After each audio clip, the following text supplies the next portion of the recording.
Prostate biopsy is a very anxiety-provoking procedure. Men are very feared about one specific question: do I have prostate cancer?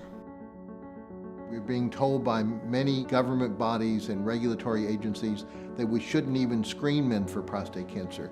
Yet we've seen the mortality rate from prostate cancer fall steadily with PSA screening. So one of the biggest problems with PSA is a lack of specificity. Most men with a high PSA do not actually have prostate cancer. So urologists in practice have to biopsy many men to find a relatively limited number who have the sort of high-grade disease that we're really worried about. We, as a country, do about 1 million biopsies a year. Only 250,000 of those are positive. I think we should develop new tools to improve the diagnostic accuracy of testing, to be able to find prostate cancers that are potentially lethal and avoid biopsying men who have cancers that pose no threat to their life and health.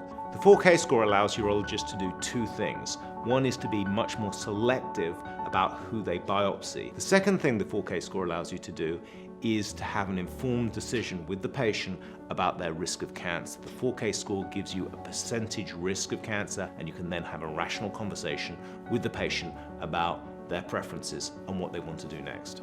What we want to do with the 4Kscore test is give confidence back to both the urologists and the patients that they're not going to be overdiagnosed, they're not going to be overtreated. When they showed me that this tool could be used to markedly reduce the need for biopsy without missing very many high-grade cancers, I realized that this is something that could lower the harms of screening for prostate cancer and improve the benefits. The origin of the 4Kscore test goes back to work that actually originated at the University of Turku in Turku, Finland.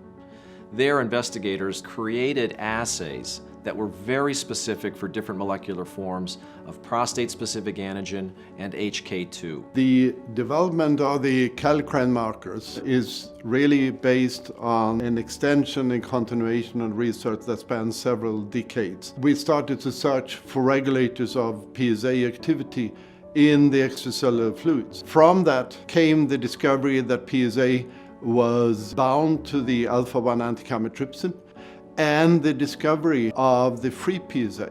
When we first started looking at the different markers that make up the 4Kscore, we had this obvious problem. There are 4 of them. It's too much information for them to deal with. You actually have to convert it into something that's a little easier. We use an approach called logistic regression. You can think of it just as a formula. On the left-hand side, you have what's called a coefficient, something like 4, 2, 1.5, minus 3. And on the right-hand side, you have risk of cancer. Each of those 4 different markers has a different coefficient, and you just multiply the coefficient by the level of the marker, add all those up, and you have your risk of high-grade cancer on biopsy.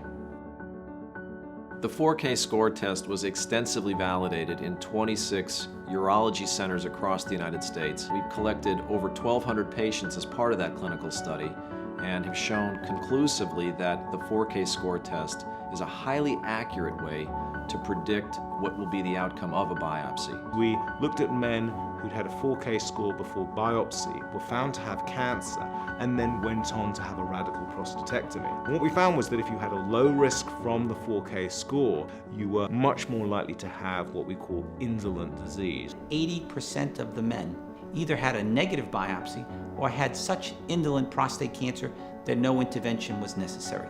And it works great. In fact, it works better in routine practice than it did in our research setting. That suggests to me it would help American urologists make better decisions for their patients.